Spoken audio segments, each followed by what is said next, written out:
My name is Michael Elliott Wardswamp, and I'm testifying on behalf of Jesus Christ. I just have to spit out this dream that I just had. My dreams have been suppressed beyond measure, even since I quit drinking, from Satan himself. I don't know how he did it. I think it's because he's recognized that I quit drinking, that he tried to destroy me with alcohol, and because Jesus was kind of like forced to deliver me from it. He did something else. I mean, Satan has many, many, many powers. It specifically has directed to my sleep. If I'm trying to go to sleep and I haven't had no alcohol in my system, there will be demons. You know how when a TV's on but the volume's all the way down, you hear that electricalness kind of affecting your sense of audio? That's what demon spirits sound like. And the more powerful, the louder it is. And they'll rush around my head. Jesus just told me just seconds ago, if you have a dream and you're worried if it's prophetic or not, if it tells a story, you don't have to ask yourself no more questions. It is a prophetic dream if it tells a story. And I remember barely any of this dream compared to what I just woke up. But I don't remember none of this dream practically besides this part of it, and it's important. And Jesus told me you don't got a dream, vision, or revelation to talk about. At least talk about the experiences that I go through with them, because they'll at least grant people faith. And he just told me seconds ago. But anyway, the devil's got all these powers on my mind. I mean, if I'm trying to go to sleep sober, he will take away my ability to zonk out 5 stages of sleep, complete relaxation, actual falling asleep, unconscious, deep sleep, deep sleep, and REM sleep, where you dream for most people, unless you were blessed as cursed as a prophet. And then you will have dreams after falling asleep for seconds. You will have dreams that feel like they're 10 minutes long, and they'll look like visions behind your eyes. But before you even fall asleep sometimes, they'll do other things. They'll try to make me bothered as hell with just like an itch on my leg as I'm super comfortable, and then I'll get pissed off, and then I won't be able to fall asleep at all. That's a new angle. Or I'll be sleeping there, and underneath the covers I'll feel like it feels like a spider is crawling across my leg, and it's total demonic power. They can't even mess with me at all with that anymore, because I know it's just demonic. They can work this power only if I'm about to fall asleep. Like, I'll be like, you know how when you're in that stage right when you're about to actually pass out, and they can only use this power if I'm about to fall asleep, and they'll take one of my limbs and smash it up into my face. I swear, it's like they're grabbing my arm and trying to make me hit myself in the face with it. They have done that once, where I actually hit myself in the nose really hard to where I almost bled. Not unless the cat is in my lap or something, and then they'll grab the cat. They'll make my arm go in the direction of where the cat is if it's in my lap. Anyway, I'm going to spit this out before this goes on too long. In the dream, this is post-apocalyptic again. It told a story. There was a ship that was as big as a World Trade Center on its side. It was abandoned for at least 300 years. It was at least abandoned for that long. It was traumatized by frost. I was in either Germany or Russia. I don't remember. I'm almost certain it was Germany. It had been abandoned. I was going from point A to point B, like Christopher Columbus. I'm like hiking. I'm a traveler or whatever in post-apocalyptic type shit world.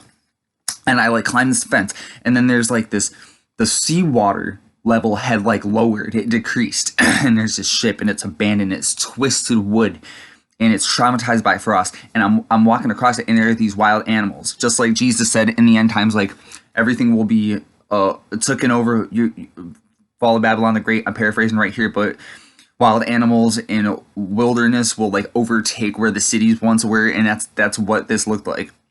But it was traumatized by frost, cold, so it wasn't a lot of green, but there was some green, I remember. And there was these wolves, and they were abnormally big. They were bigger than most wolves. They weren't in the movie Twilight big. They were bigger than most wolves. And they're sniffing around this abandoned ship that is there ain't even no water, because that's how much the water decreased. And there's these wolves walking around, and they're wild. They're wild, and they're bigger than most wolves. It was after I had, well, anyway, they're big, and they look dangerous. But there was It must have been the leader of the pack. There was a wolf, and from my discernment of spirits, there are things I could tell you about this wolf. It was way bigger. That's common sense. It was way bigger than the rest of the wolves. They all looked wild, therefore they looked violent. They looked like they had gotten in wolf fights, to the death type fights. They looked very violent. They were bigger. They were way bigger. Most of them were white, like husky style. But there was one that was female. She smelled way worse than the rest of them. She was blinded, like in both of her eyes. She was blind in at least one eye, but I'm almost certain she was blind in both. Like a wolf had ripped out her eyes in wolf fights. She had scars on her face. She was dirtier, but she was bigger than the rest of them. She was just straight bigger, and her legs were they weren't super muscular, her legs, but like the cartoon wolves, her chest was all poofed out. It was unnaturally muscular in the top of it. So I'm thinking, okay, I'm just going to trust these wolves, and I'm walking, and one wolf comes up to me and it sniffs me, and I start petting it, and I didn't know if it was going to attack me or if it was just about to be nice, but it was a wild wolf, and I trusted it. I naturally trust animals in my dreams. I am almost never attacked by animals in my dreams, and I have so many post-apocalyptic dreams where there are wild animals around. Outside in real life, the squirrels will come outside just because I come outside. I'll give them hot Cheetos and stuff. Like the squirrels and the birds trust me. I always say, call me Noah. It's so funny, but that's in real life. But in prophetic dreams, I never get attacked by animals, no matter how vicious they looked. And this wolf is sniffing me, but my eye is still side-eyed on this one wolf because it is way bigger than the rest of them. Masculine, dangerous, looks as violent as ever, and it's blinded in both of its eyes because it was like getting in wolf fights, and she smelled worse than the rest of them.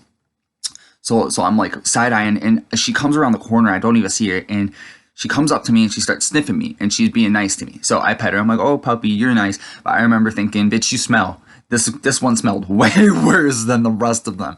She smelled way worse. I remember it wasn't just her either. It was the whole ship smelled real horrible. I'm not talking like if you got a dog in America and that dog is dirty and it smells wet, that's nothing compared to how it would smell if it was in a pack of wolves, like 3 generations of wolves that are just wild and scavenging for food, and they become violent and they have to eat their own. I mean, the smell from that wolf pack would be so much worse. And for real, like in these dreams, I know Jesus lets me smell the way that it would really smell. The way that demons smell, like feces, large amounts of warm blood. I know what it would smell like if someone had their throat cut in the middle of a hot room in the middle of Florida in the middle of summer. I know what it would smell like after 10 minutes of that person's throat being cut and them dying on the floor. I know what that room would smell like. Like now I know what cops talk about when the smell of death was thick. Like you can smell large amounts of warm blood. It smells like metal, like because I smell demons in consciousness that will enter the room. And the more powerful the demon, they'll smell like rank smells, and it's not just rotting meat. It's not just rotting meat. I've smelled feces, large amounts of warm blood, burning sulfur, like burning smells, not just sulfur. I've smelled burning tires, like burning plastic. I've smelled large amounts of burning plastic. Anyway, I'm rambling. This wisdom is too great for me. Now I know what Paul meant by that. Like I know a lot. It's just from what Jesus himself has taught me when it comes to this shit, the demonic. Anyway, I was on the boat, and she walks up to me and she sniffs me, and I'm like, oh, good puppy. I pet her, but I'm thinking, bitch, you smell, because she smelled real bad. Real bad. I'm talking this. It was nasty. The way that she smelled. This whole ship smelled this way, but when she approached me, it smelled way worse. So then I walk through the ship, and all the dogs are coming up to me, all the wolves, and I'm petting them, and oh, good puppy, I'm just passing through. I go through, and there was somebody, I think, that was at the end of the ship. I swear it was it used to be a tour. The ship was abandoned there before the apocalypse, and someone turned it into like a tour or something, and I'm not certain of that.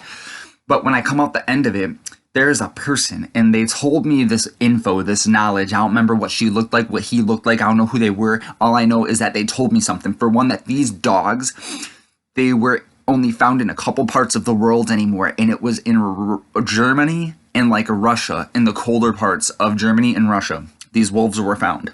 They were a very endangered wolf. And that I was in Germany. Right then, I was in Germany. And that these dogs, these wolves were where oh shit. Jesus help me just fucking think. These wolves were found in, I was in Germany at the time in this post-apocalyptic thing, and it was Germany and Russia these wolves were found in.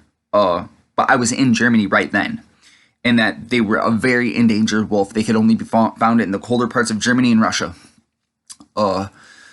So Jesus told me you don't got a dream, vision, or revelation to talk about. Oh, and something else he just told me. I mean, seconds ago, because I just woke up. He told me.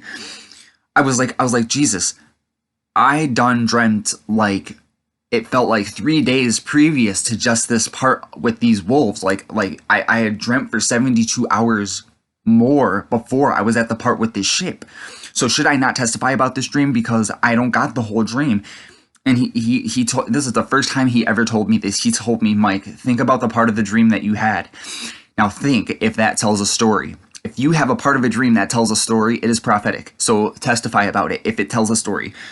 The fact that I was like Christopher Columbus in a post-apocalyptic world on this ship, and there was these endangered, and I was in Germany, and there was these endangered wolves that looked very violent, and that the leader was blind. The female leader that smelled was blind, and they trusted me, and they were endangered, and someone told me this knowledge. It's definitely prophetic. So, but he never told me if it tells a story, it's prophetic. No, he's told me that before, but he never told me if you don't remember the whole dream, but just a part of it, and it tells a story still, it's still prophetic. He's never done that until just, I mean, like 15 minutes ago. So anyway, Jesus told me you don't have a dream, vision, or revelation to talk about. At least talk about your experiences with me. It'll grant people faith. Read the Bible to get to know God. You go out of your way to get to know Jesus. He'll go out of his way to prove how real he is in your life and how he's been. Repentance is key to being a Christian. And remember, it's not like you're sleeping when your heart stops beating. God bless.